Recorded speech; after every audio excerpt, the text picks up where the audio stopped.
Oke, bismillahirrahmanirrahim. Assalamualaikum warahmatullahi wabarakatuh. Teman-teman, hari ini kita akan membahas tentang test kit ya. Oke, apa itu test kit? Jadi test kit itu adalah sebuah alat ya untuk mengukur parameter yang ada di dalam akuarium laut kita. Jadi biasanya yang diukur itu ada banyak ya. Cuman kali ini saya akan contohin satu aja ya, yaitu kita akan mengukur KH ya atau alkalinity. Ya ini Pak, saya pakai test kitnya dari merek Salivert yang menurut saya harganya paling terjangkau dan akurasinya juga lumayan ya. Dan ini diklaim dari Salivert bisa 100 sampai 200 tes. Kenapa kok ada 100 sampai 200 tes? Karena nanti kita bisa pakai 4 mili air akuarium atau 2 mili air akuarium. Jadi kalau pakai 2 mili otomatis kan cairan yang digunakan akan lebih sedikit, jadi bisa sampai 200 tes. Kalau pakai 4 mili ini akan jadi 100 kali tes. Nah biasanya saya pakai yang 4 mili sih, karena lebih meyakinkan ya, lebih mantep ya. Sebenarnya bisa aja sih pakai yang 2 mili, jadi tinggal nanti hasilnya dikalikan 2 aja. Oke, apa yang didapat dari ini ya, test kit Salivert ini? Yang pertama ada spade kecil ini ya, spade kecil ini yang 1 mili. Pastikan ujungnya ini masih ada ya, karena nanti untuk pengambilan reagennya kita harus memasangkan ujung ini biar tepat 1 mili. Lalu ada spade yang 5 mili seperti ini ya. Nanti kita akan isi 4 mili air akuarium kita. Terus ada tabung reagennya ya, nanti kan kita masukkan di sini tabung reagennya. Terus ini ada KHIND. KHIND itu anggap aja kita sebut cairan pertama gitu ya. Nah cairan pertama ini nanti akan diteteskan sebanyak 4 tetes ya. Jadi kalau yang mau pakai yang 4 mili kita pakai 4 tetes, kalau pakai yang 2 mili kita pakainya 2 tetes, makanya bisa sampai 200 tes. Terus ada ini yang cairan KH yang kedua ya, ini untuk memasukkan spade 1 cc ini. Nanti kita akan ambil 1 cc terus kita tetesin.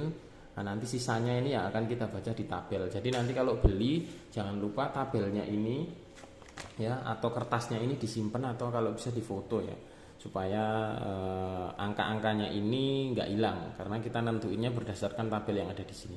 Nah sebenarnya panduannya udah ada di sini ya, gampang sekali ya, mulai dari yang pertama sampai yang kelima ini. Nah nanti kita akan coba ngetes di akuarium saya yang ini ya, karena udah lama banget nggak saya tes ya. Belum saya yang ini, kita akan coba tes KH-nya berapa sih.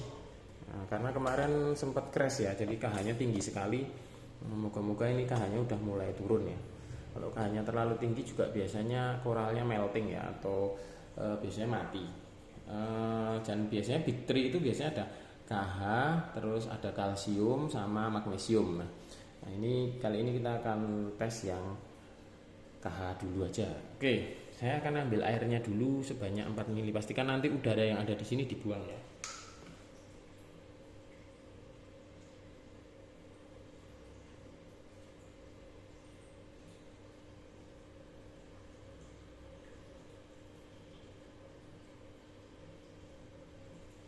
Nah, oke.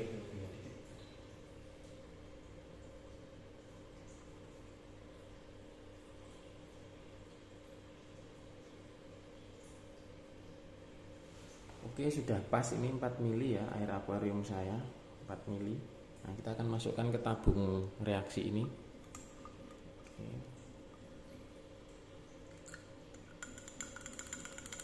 Oke. Lalu kita akan tetesin ini ya. Tetesin yang KHIND ini ya, atau cairan pertama ini sebanyak 4 tetes. 1 2 3 4.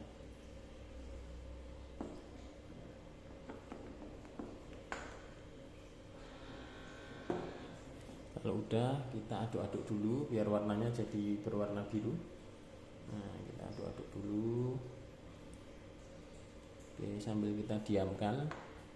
Nah, ini jeleknya meja saya juga warna biru ya, nanti hasilnya kita akan taruh di kertas yang warna putih ini biar kelihatan lebih jelas ya perubahan warnanya. Oke, lalu kita akan ngambil 1 mili cairan yang KH yang kedua ini dengan spet yang ini. Pastikan tutup plastiknya ini ya, ujungnya ini masih menempel ya, karena di aturan pengambilannya juga seperti itu. Jadi enggak 1 milinya tanpa ini, karena akan ada ketambahan dikit nih. Di sini harus terisi penuh.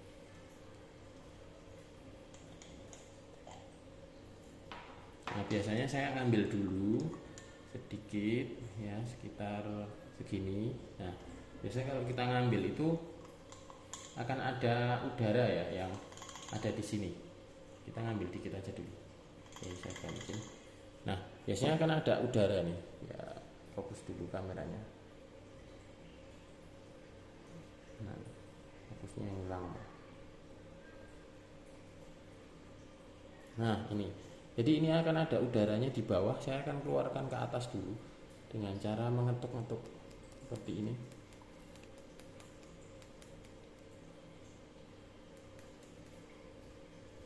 Terus saya kembalikan dulu ke sini biar udaranya itu yang di atas tadi itu keluar ya. Terus kita akan ambil 1 mili. Masih ada udaranya ternyata.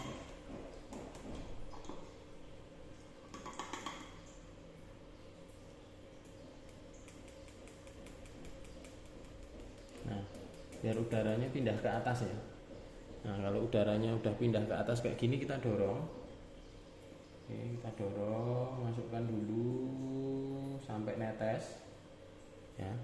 Kalau udah, kita ambil lagi sampai dia di angka 1 mili, pas di garis 1 mili.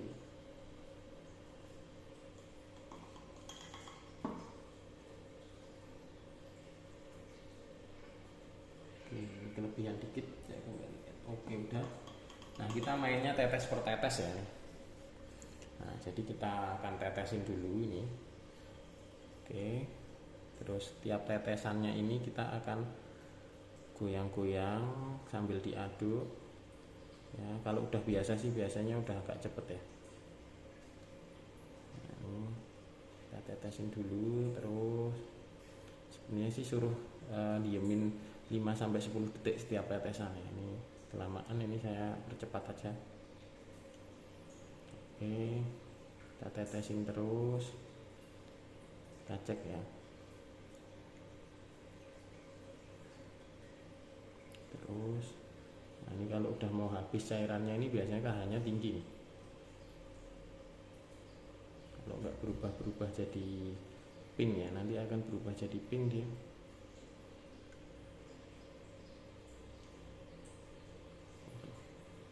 Kayaknya ini KH-nya masih tinggi.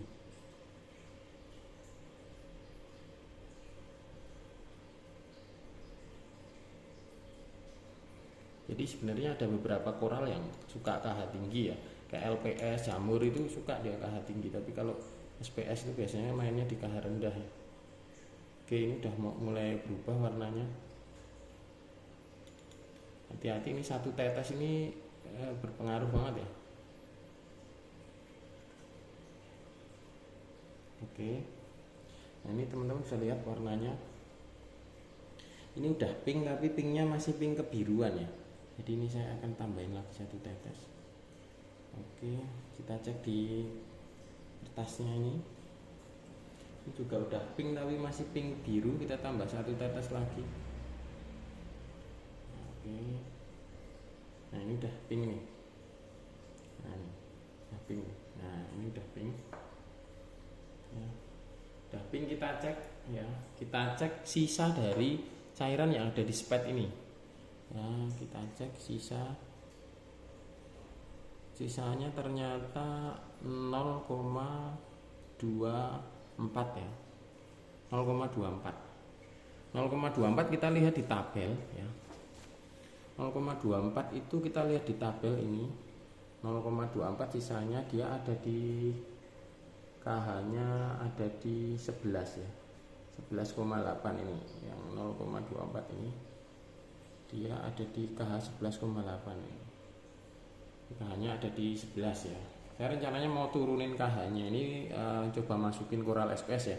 Ini kalau KH-nya udah 8, jadi mungkin 1-2 minggu ini saya nggak dosing KH ya. Oke, jadi kayak gitu ya caranya, gampang banget ya teman-teman, bisa lihat di sini sisanya ini berapa.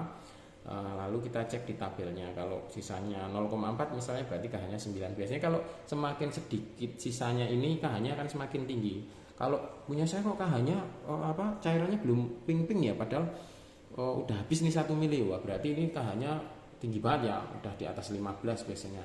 Nah, ini kalau teman-teman yang main koral biasanya wajib punya tes paling enggak alkalinity ini ya. Nah, kalau saya saranin sih punya semua ya, Big 3-nya alkalinity atau KH, kalsium sama magnesium. Kalau yang mau nambah ke nitrat sama fosfat sih lebih bagus ya, karena nanti kita bisa tahu nutriennya. Oke, ini sisanya kita kembalikan ke sini, pastikan semuanya masuk ya, jangan sampai kebuang sia-sia. Oke, kalau udah bisa kita buang, bisa kita rapikan. Oke, untuk video kali ini mungkin itu aja. Mungkin kalau teman-teman pakai tes kit lain hasilnya bisa berbeda ya, tapi biasanya sih angkanya nggak akan jauh berbeda. Mungkin cuman koma-komanya aja yang berbeda.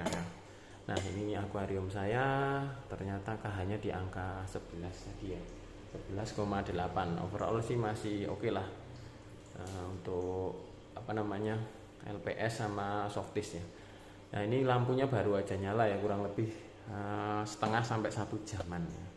Nah, saya biasanya nyalanya itu jam 11 siang ya. Oke, ini nyala. Nah, oke, mungkin itu aja dari saya. Kalau ada yang mau ditanyakan silahkan tulis di kolom komentar. Terima kasih, semoga bermanfaat. Assalamualaikum warahmatullahi wabarakatuh.